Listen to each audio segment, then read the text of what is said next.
বর্তমান পরিস্থিতিতে বাংলাদেশের মানবাধিকারের অগ্রগতিতে সহায়তা করা উচিত বলে মনে করছে আন্তর্জাতিক মানবাধিকার সংস্থা হিউম্যান রাইটস ওয়াচ। সোমবার এক বিবৃতিতে সংস্থাটি জানায়, গণতান্ত্রিক উত্তরণ এবং মানবাধিকারের অগ্রগতির সুযোগ নিশ্চিত করতে জনগণ গত কয়েক মাস বিপুল সাহস দেখিয়েছে। এতে তাদের অনেককে চড়া মূল্য দিতে হয়েছে। তাই ইউরোপিয়ান ইউনিয়নের উচিত তাদের পাশে দাঁড়ানো এবং তাদের সমর্থনের জন্য দৃঢ় পদক্ষেপ নেওয়া।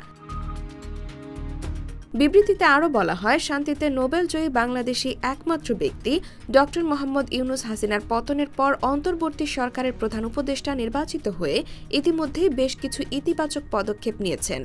ক্ষমতার অপব্যবহারের বিরুদ্ধে ড. ইউনুস ন্যায়বিচার প্রতিষ্ঠার ঘোষণা দিয়েছেন, কিন্তু তার এই প্রতিশ্রুতি বাস্তবায়ন করতে বাংলাদেশের এখন আন্তর্জাতিক সমর্থনের প্রয়োজন। শেখ হাসিনা তার ক্ষমতার অপব্যবহার করে জানুয়ারিতে বিতর্কিত নির্বাচন করেছেন এবং সম্প্রতি তিনি বিক্ষোভ দমনে দমন-পীড়ন চালিয়েছেন এমন অভিযোগ রয়েছে। এছাড়া হাসিনার কর্তৃত্ববাদী শাসন ইউরোপিয়ান ইউনিয়নের বাণিজ্য চুক্তির যে শর্ত রয়েছে তা বারবার ভঙ্গ করেছে। এক্ষেত্রে বাংলাদেশে যে উত্তরণের পথ তৈরি হয়েছে তাতে সমর্থন করতে ইইউকে ভিন্ন পথ অবলম্বনের আহ্বান জানিয়েছে সংস্থাটি।